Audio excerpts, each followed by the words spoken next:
అందులో హైదరాబాదులో round table సమావేశంలో కూడా చాలా పెద్ద ప్రబుద్ధులైనటువంటి సుబుద్ధులు జరిగినటువంటి దారుణాన్ని గురించి చాలా గొప్పగా మాట్లాడినారు. ఇది ఎంత తప్పు అనని, అంత తప్పు అన్నటువంటి వాళ్ళని ఏ తప్పు అడగాల్సినటువంటి బాధ్యత సిఐడి అధికారులది కాదా?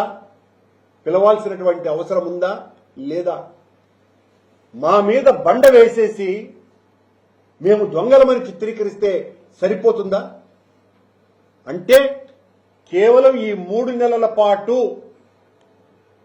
మా నాయకుడు జగన్మోహన్ రెడ్డి గారి మీద, మా మీద దారుణమైనటువంటి నిందలు మోపటానికే ఈ విచారణ జరిగింది అన్నది చాలా స్పష్టంగా అర్థమైపోలే. ఇంతకంటే రుజువు కావాలనా? మీరందరినీ పిలవాలి కదా, ఎందుకు పిలవలేదు? బోర్డులో ఉన్నటువంటి 25 మందిని ఎందుకు పిలవలేదు? పిలిచుంటే ఎందుకు ప్రకటించలేదు? మేము మాట్లాడినామని, ఫోన్లో మాట్లాడినామని కూడా ఎవరు అన్నారట. ఫోన్లలో విచారణ చేస్తారండి ఎక్కడన్నా? ఎంత దారుణంగా ఉందో చూడండి పరిస్థితి. ఈనాడు ప్రభుత్వంలో టీటీడీ బోర్డులో ఉన్నటువంటి వాళ్లను ఎందుకు పిలవలేదు? దానికి సమాధానం ఇవ్వాల్సినటువంటి అవసరం ఉన్నది. ఇది న్యాయస్థానాన్ని అవమానపరిచినట్టు కాదా? ఏకపక్షంగా ఈ విచారణ జరిగింది అనటానికి ఇంతకంటే ఉదాహరణ ఏమన్నా ఉందా? ఇక ఏ మాత్రము కూడా తప్పు చేయకుండా ఆనాటి పాలక మండలి రవికుమార్ అనేటువంటి వ్యక్తి తన ఆస్తులని రిజిస్ట్రేషన్ చేసి టీటీడీకి అప్పగించి ఆ పత్రాలని ఎగ్జిక్యూటివ్ ఆఫీసర్కు ఇచ్చినాడు. దీనికి ఆ అధికారులకు ఏ రకమైనటువంటి ప్రమేయం ఉన్నది? అతనే తన ఆస్తుల్ని రాయించినాడు. అతని ఆస్తులు రాయించటము అనేటువంటి విషయంలో టీటీడీకి సంబంధించి ఎవరు ఏ రకమైన వాళ్ళ ఆస్తులని రాసిస్తే అవి తీసుకోవటం వరకే టీటీడీకి సంబంధించినటువంటి రూల్స్ ఉన్నాయి. ఎవరిచ్చినా కూడా తీసుకుంటారు. టీటీడీకి ఇప్పటికి కొన్ని లక్షల కోట్ల మంది అనేక రూపాయల దానాలు ఇచ్చున్నారు. దొంగిచ్చినాడా, ఇంకొకరిచ్చినారా అన్నటువంటిది కాదు. ఎవరిచ్చినా కూడా తీసుకునేటువంటి పరిస్థితి టీటీడీలో ఉన్నది. ఆ రకంగా రవికుమార్ ఇచ్చినటువంటి ఆస్తులు తీసుకున్నారు. రవికుమారే కాదు కదా, రవికుమార్ భార్య, కూతుళ్లు కూడా ఇచ్చినారు. ఆ ఇద్దరు అయితే నిజానికి దొంగలే కాదు కదా. రవికుమార్ భార్య, కూతుళ్లు దొంగలని మీరు నిరూపించగలరా?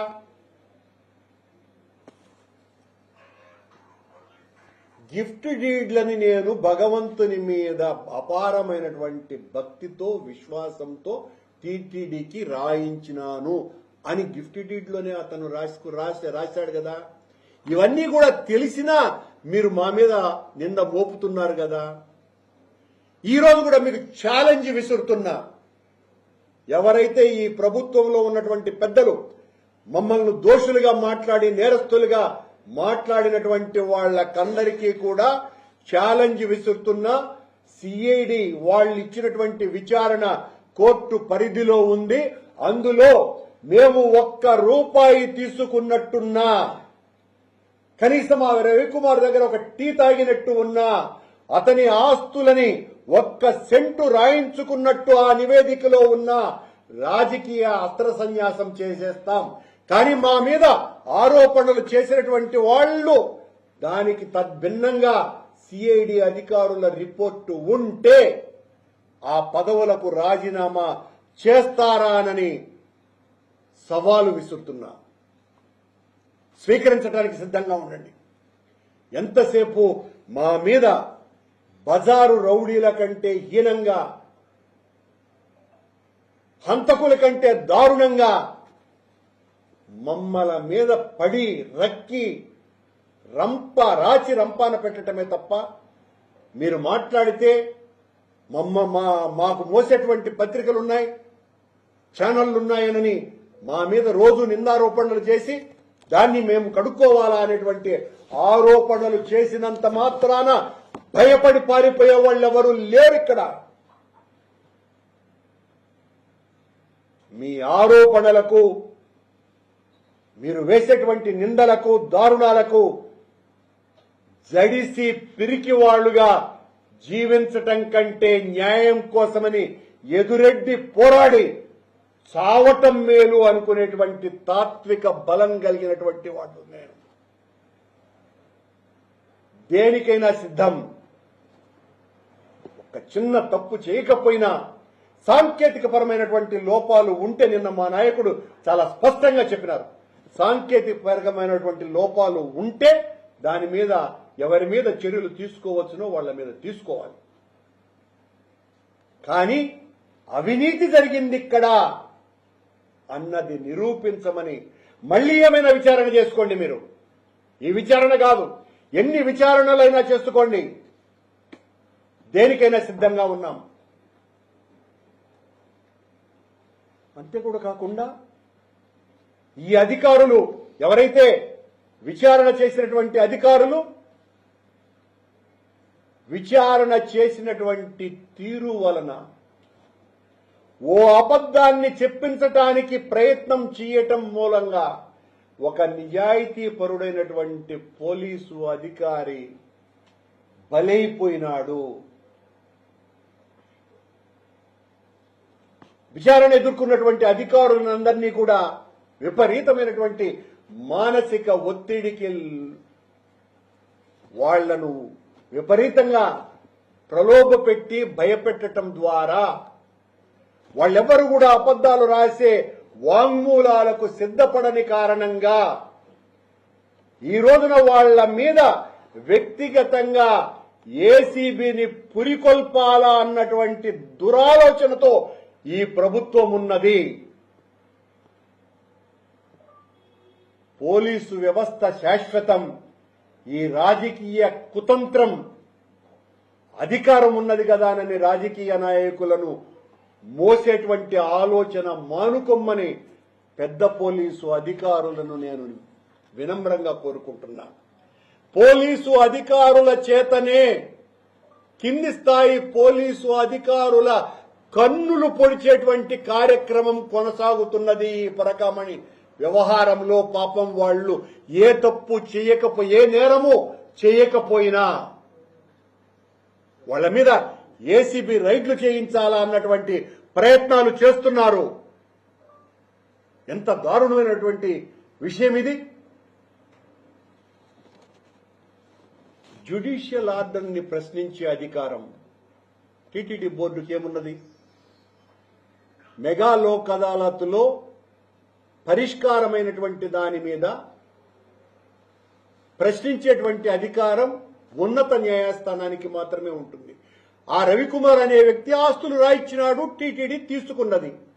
తీసుకున్నటువంటి ఆస్తులను అది చాలా నేరమని ఈ రోజున మీరు మాట్లాడుతున్నారే. మీరు వచ్చి అధికారంలోకి 1.5 సంవత్సరాలు అయింది కదా, ఎందుకు రవికుమార్కు వాపసు ఇవ్వలేదు? ఇది కూడా ఛాలెంజ్ విసురుతున్నా నేను.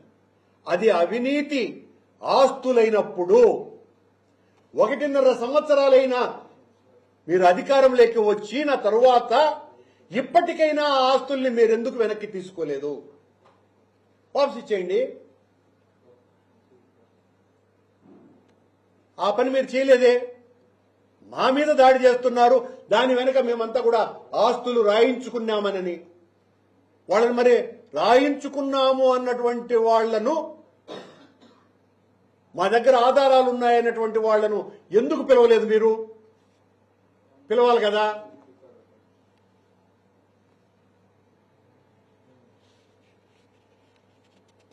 అలాగే టీటీడీలో ఒక రూల్ ఉన్నది.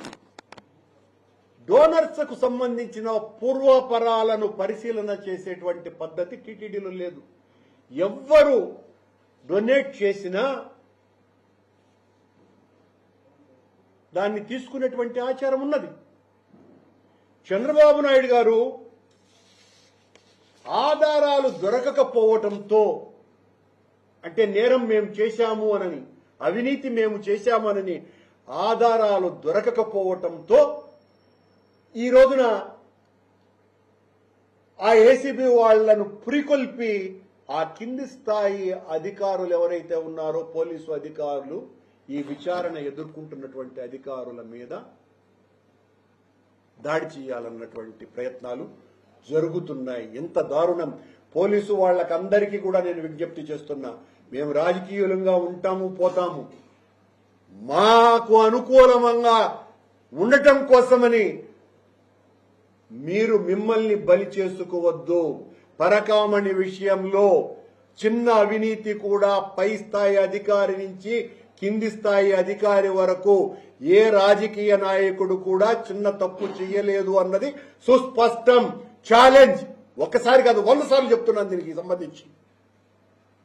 కానీ బలవంతంగా వాళ్ల చేత వాంగ్మూలాలు తీసుకునేటువంటి ప్రయత్నం జరిగింది అన్నది కూడా అంతే నిజం.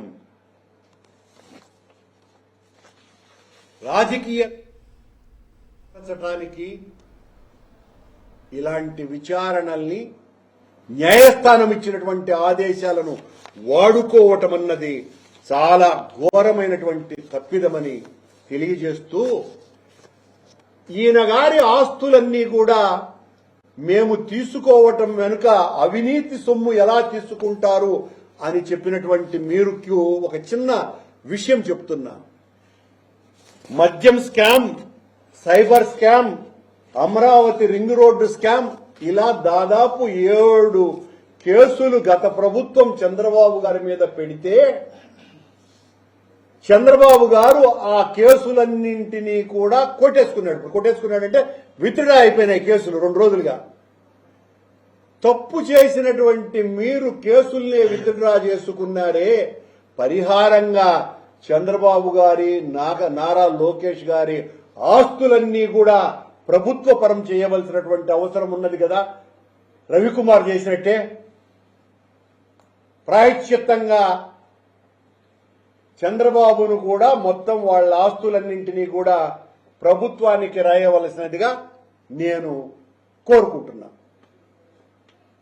మళ్లీ ముగించే ముందు చెప్తున్నా, ఈ విచారణ ఒక ఫార్స్ గా జరిగింది.